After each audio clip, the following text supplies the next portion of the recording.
Bonjour tout le monde, bienvenue, dobrodošli. Thank you for tuning in to Dave Listens to Hi-Fi. So, what's the most important component in your system? Well, if you listen to Lynn, they'll say it's the source. It's your turntable, your tone arm, your cartridge, your phono stage, your DAC. If you can't get the signal from the source in the beginning, then there's really nothing, any information lost can never be retrieved. So the most important thing is to put your money in your source so you have a good signal to move forward from there. A lot of people will say it's the speakers. The general recommendation is that the bulk of your money, or the largest percentage of your money spent on a system, should be on the speakers. After all, they are the voice, the very voice of your system. They're the final transducers that turn the electrical signal into vibrating air. That's the things you're actually listening to. If you listen to a lot of audio aficionados, they will say that the most important component, that which can make or break a system, the first and final arbiter of good sound, is the room. The room, it supports the low end of the sound. It contains and reflects all of the off-axis sound, bringing all of the reflections to your ears in the right timing and intensity. Most of what you're hearing is sound in the room rather than from your speakers. And so, given that, many people say that your room really has to be good. If you don't have a good room, then you cannot have a good sounding system. You look at videos from NRD New Record Day. Ron's just built this wonderful new listening room, and he has videos that talk about the importance of, how the sound changes from the raw build up until the finished listening room. Look at Darko. He did a series about listening rooms, the treatment that he did to his room, comparing it to his neighbor's room, who has basically the same layout, but untreated versus treated. Massive difference.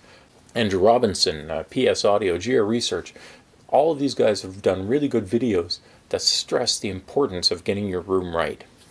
Now, I'm of a different mindset. And my evidence for this, because I have evidence, it's not just opinion. There's some psychoacoustic theory backing me up here. There's something called the cocktail party effect. This is a well-researched phenomenon where you can be in a room with multiple conversations going on, and the intensity, the volume of all the conversations can be equal. All the sound arriving in your ears is about the same level, but we can hold a conversation with someone and hear exactly what they're saying to the exclusion of all the other sound. A lot of the time when you hear a recording of someone in a room, you're going to hear a lot more ambient sound than you would really notice being there in person. And what's happening is your ears are hearing, they're feeding that signal to your brain, to the auditory cortex. And then there's a lot of processing going on. So it's your ear-brain system that's actually listening. We have the innate ability to differentiate sounds based on spatial position. Our brains can parse out the interaural phase differences and selectively choose what to concentrate on. I feel that when we go into a room, our brains can recognize the ambient space and then filter it out from what we're concentrating on. A microphone and room correction software can be unfulfilling to listen to because we change the sound of the system when our ears already want to compensate for the room. I think we can hear a system and concentrate on its sound separate from the room we're in, and that diminishes the ultimate role that the room plays when we listen to a system. That's how we can hear subtle differences in amps, DACs, and yes, even cables in a room that's not full of acoustic treatment. Our ears and brains are smarter than the room. This is my hypothesis. So, how will I test it? What I did was I set up a simple system in different rooms in my house and listened to them and took notes. I also recorded them, so you can hear what I was hearing, basically. It'll be a bit different because, of course, you're listening to a microphone that doesn't have those same spatial cues. It is directional, so you'll get a sense of it, but really, in the room, listening the way our brains do, I was able to really get a good sense of how this played out. Okay, so that brings me to my equipment. So what I was using as a source, I used my Fiio X1.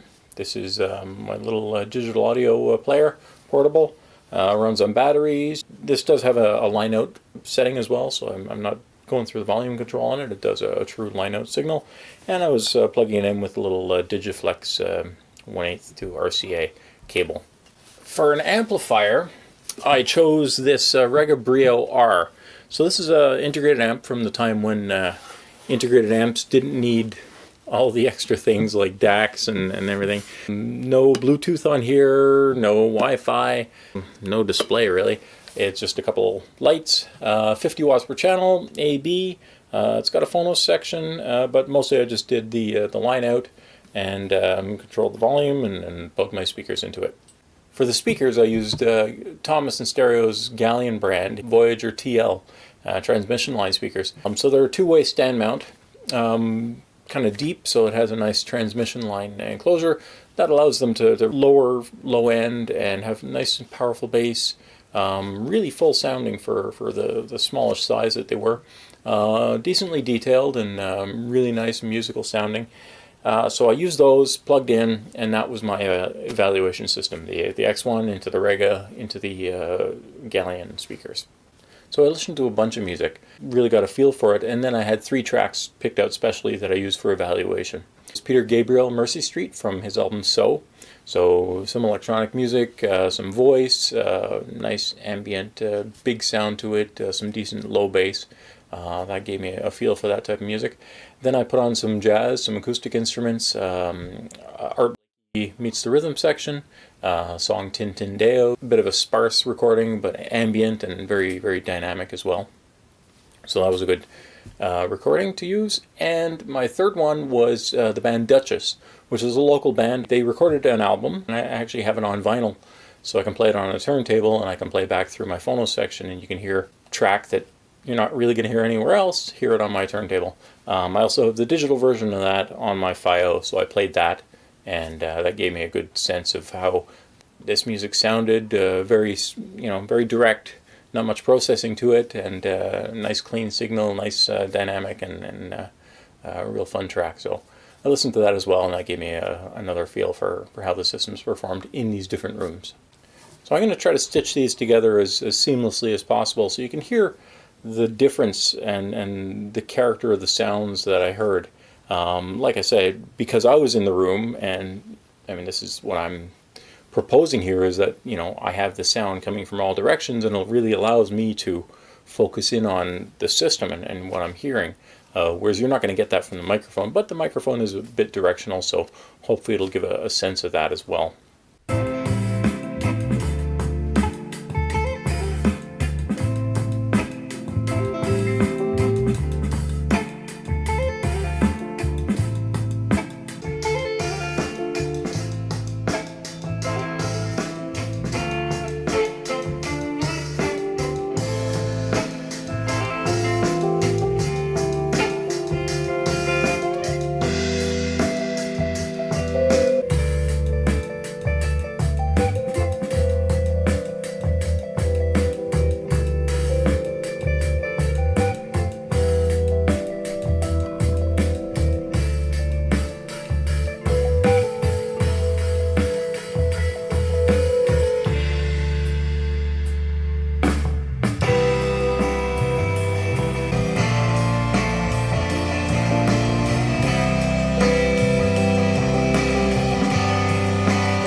So there are the recordings. What do you think? What did you hear? So I had a couple findings from this. So my hypothesis that the room is not the be-all, end-all. I think I proved that to myself. I was able to hear the character of the system in each different room.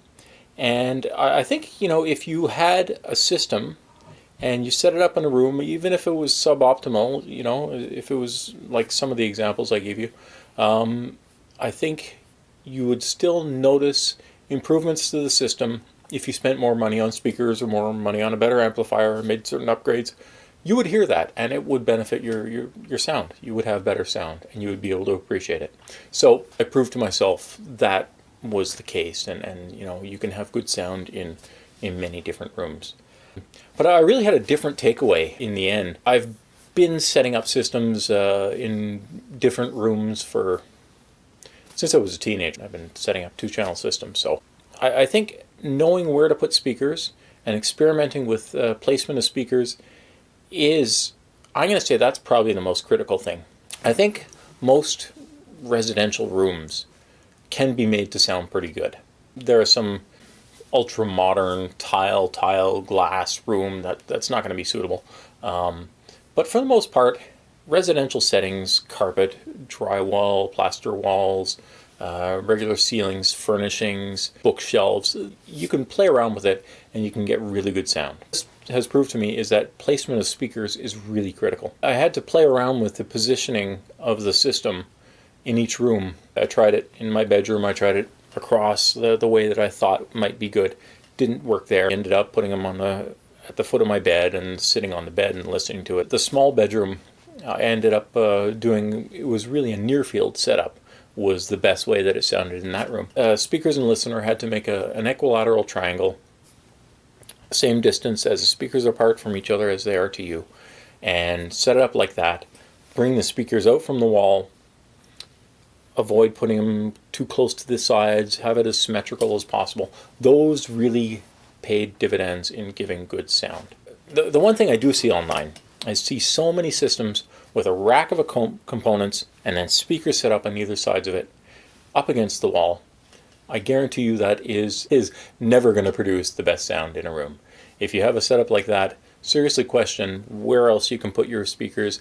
Can you pull them apart? Can you bring them out from the wall? Can you separate it? Can you put the equipment to the side so it's not right in between the speakers? Box speakers, you have equipment right in the middle.